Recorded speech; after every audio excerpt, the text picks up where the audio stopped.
Hello there, you're watching SME on Point. My name is Diabo Sito. So public relations, or PR, plays a pivotal role in the success of small businesses. It offers strategic advantages, particularly in things like reputation management, customer engagement, and also market positioning. For instance, PR can help your small business to establish credibility and equip them to navigate crises such as social media backlash. We've seen that happening so many times on social media, as well as operational disruptions. Still, this is a service that most businesses are not willing to pay for, or at times they confuse it with what marketing is. We have invited Nomsan Dluli, who's the founder of Tishala Communications. They are pros at PR, particularly for small businesses, and to discuss the value of public relations, particularly for small businesses. Nomsa, thank you so much for joining us on SME on Point. We're really excited to have you here. Let's start with definitions. What is public relations and how does it differ from marketing, and why do people confuse it so much? Good afternoon, Diabo, and thank you for having me. You're welcome. And good afternoon to your listeners as well, or your viewers. Yes, so a lot of people do confuse public relations with marketing. Yeah. And I'll start by defining the two. Right. So marketing is what you say about yourself. Okay. And hence a lot of marketing includes paid, messaging. Yeah. PR is what people say about you. Okay. So that's just it in short. When I think about it, we have a lot of opinions about businesses, and that would define what PR is and how we see businesses. Absolutely. Yeah. And that is mostly about the people's experience with the business. Yeah. So when we talk about public relations in the business, we talk about maintaining relationships with the businesses' publics. Okay. The businesses' publics means your customers, it can be your suppliers, it can be the community in which you operate. Yeah. Those are all your publics, and those are, entities or stakeholders that are critical to the survival of a business. And so that's what we refer to, and people will, what they say about you or your business it mostly emanates from their experience with your business, right? The community in which you are located in. Do you take care of it? Do you not cause a public nuisance? Do you contribute to the community? What does that community in which you operate say about you? Yeah. Your customers, when they walk into your store, do they get friendly staff? Do they get fresh products? Do they get good quality products? Yeah. Why is it important to make this investment for small businesses? I'm just thinking here about, I've seen very often a lot of small business owners, when a potential client will ask for a price, for instance, and then they'll say DM for price. I know that annoys me. But perhaps from your learned view, you can tell us why businesses do that and why they should invest in this particular service, although many of them don't have the money or are not willing to put the money for it. Yeah, as I said, reputation is at the heart of any business. If your reputation is bad, firstly, people might not want to support your business or do business with you.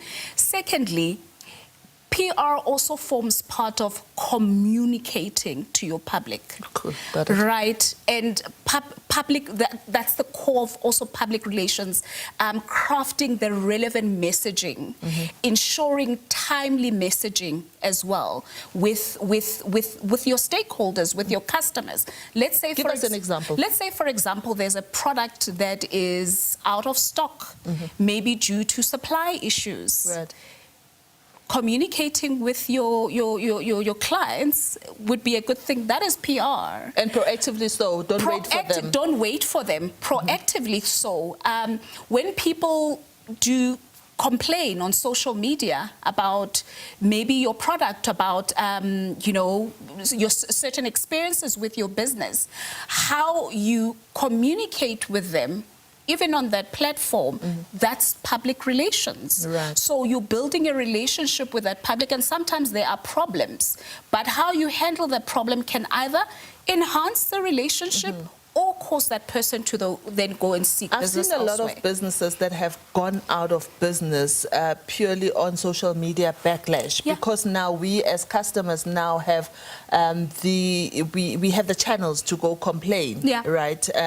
And affordability of services like yours is not something that all businesses can afford. You know, when you look at the monthly retainer that is needed, what strategies can they employ, those that cannot afford, to be able to, as it were, run their own PR? And can they negotiate with PR agencies like yourselves to be able to say, look, we don't have the budget right now, but, you know, we would like to grow with you? All right. So, for example, what people must realize that you don't need training to do public relations. You just need to treat people with respect, right? And give people a good experience.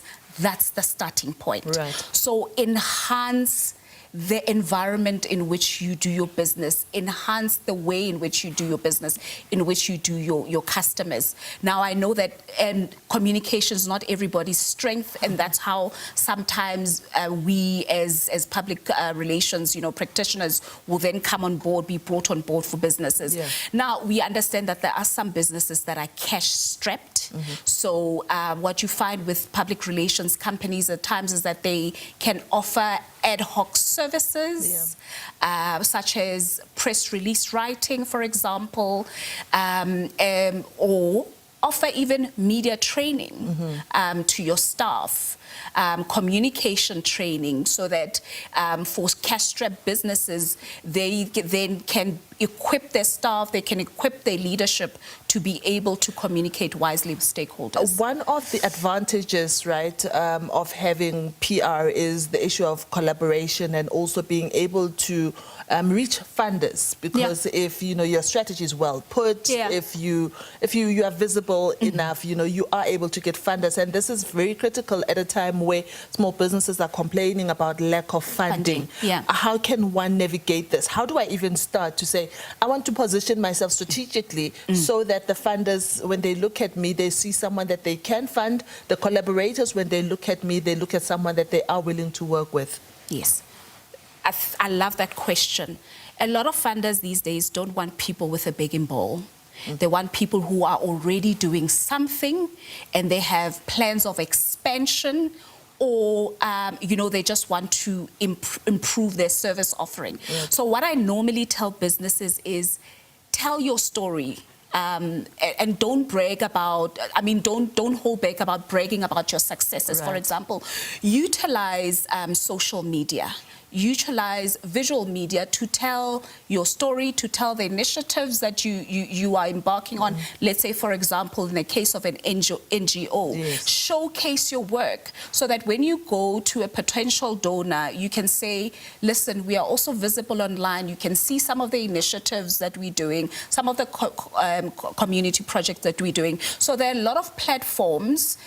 You know, it's not easy for everyone to go onto the SABC and talk about what they do, but there are these free platforms that you can utilize. You can use your phone, take videos, use your social media platforms. Use your like social media. They are free. I think X as well has the facility where you can do a live, where you can communicate about your services. I think you should employ me at your company. Absolutely, absolutely. So it's all about utilizing the platforms that are at hand, and it's also quite nice now that we're living at an age of social media, so people should really maximize those platforms for their advantage. As we close off, just in closing, just the one thing that small business owners that are watching us today, you know, should consider about, and where they should go when they consider bringing on board someone that can help them with their PR. Well, in terms of where they should go, they should come to us. Secondly, what I want to emphasize for every business is that the public relations of your business is, you cannot outsource that entirely. You as a business owner and your staff are ultimately responsible for the reputation of your business. So even if you have the funds at some point to outsource it to businesses like us as Tishala Communications. It is ultimately your responsibility and how you run your operations and how you treat your public on a regular basis that will you know, make sure that your business survives. Thank you so much, Nomsa. I've been speaking to Nomsa Ndluli. She's actually a former colleague and a founder of Tishala Communications, to discuss the value of public relations for small businesses. Remember that we are on our Facebook page, and thank you for the follows. Thank you for telling other people to follow us and the engagements that you often bring to us. We are at SME on point, and we will be uploading the session on the platform, and we want to hear from you about what your strategy with public relations is. And if you've got any questions, we are happy to share Nomsa's details with you so that you're able to know how you can make your business a winning one. Remember, right here on SME on Point, that's all we care about. We want you as a business to win. We want you to grow, and we want to grow with you. And hopefully very soon we want to feature your business too. That's SME on Point for this week. Remember to support small businesses in your communities. Hey, remember to make those rents and cents circulate. Goodbye.